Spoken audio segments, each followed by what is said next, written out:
The Senate Banking Committee, as we just announced, approved Janet Yellen's nomination as the next Fed chair, despite the fact that some Democrats are now actually turning against her. More on that in a moment. But with today's abolishment of some filibuster rules in the Senate, is her approval assured? And if so, what can we expect with her at the helm? Joining us now for First on Fox Business is former Texas Congressman Dr. Ron Paul. Wonderful to see you, Dr. Paul. Thanks for coming in. Thank you. Well, nice to see you. First of all, on this rule change, some people had said it was coming. Others said they thought it was a little too radical, even for Harry Reid. What do you think about it? I think it's radical. I think, reversing and canceling out Jefferson's rules have been around for a bit. No, I think, and they talk about minor judges, but I think that they're making it so that they can get her appointed with a majority vote rather than going with the 60. Well, let me just stop you right there. So you think the rule change specifically was because of the vote for her, for Janet Yellen? That's why they changed the rules?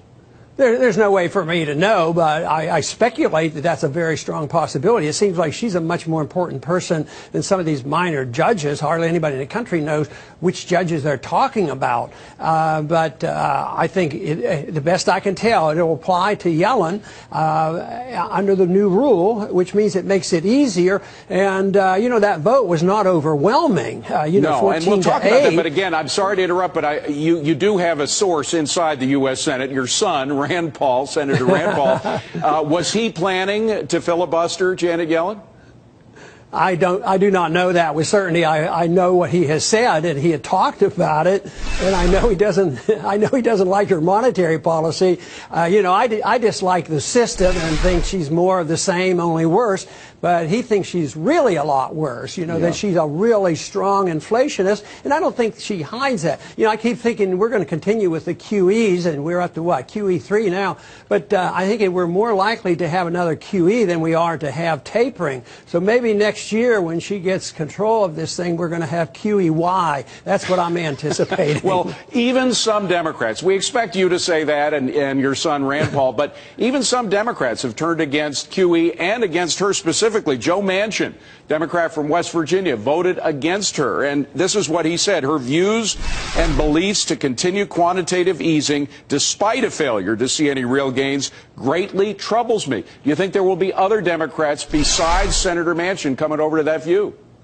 Well, I think that's very possible. This to me is very impressive because it means that they're not buying into all the propaganda. I mean, why are these conventional politicians talking this way and worried about QE? That means they're worried about inflation, yet our government and our Fed says, there's no inflation, don't sweat it. We have a lot of room, and yet here we have a growing number of people concerned about the inflationary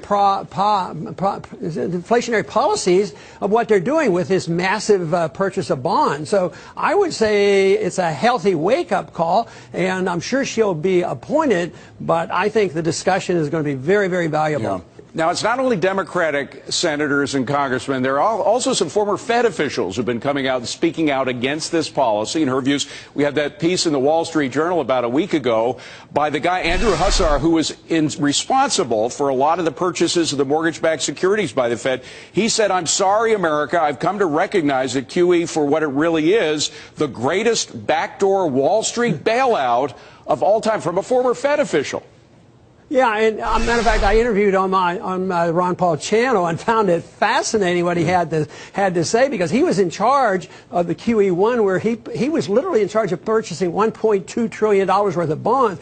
And I was kidding him. I said, you're bigger than the U.S. Congress put together. His package right there, he had control of more money than the U.S. Congress did. Wow. That's how astounding the Federal Reserve System is, all done in secrecy. Hopefully we'll get more transparency. Matter of fact, that came up in Yellen's hearing because somebody did ask about audit the Fed bill, and of course she says, "No, I'm for I'm for transparency, but I'm not for that bill." Yeah. So I think we're making great progress because we're a long way off from settled markets, in spite of what the apparent boom is doing now, and the stocks are doing well and all this. But I know that there's a lot of people that feel the uncertainty, and I think that certainly that's on Main justified. Street. Yeah, certainly on Main Street there is a lot of uncertainty. Okay, on the Fed audit thing, some people in defense of the Fed will say, hey, look, Dodd-Frank has specific measures in it to assure that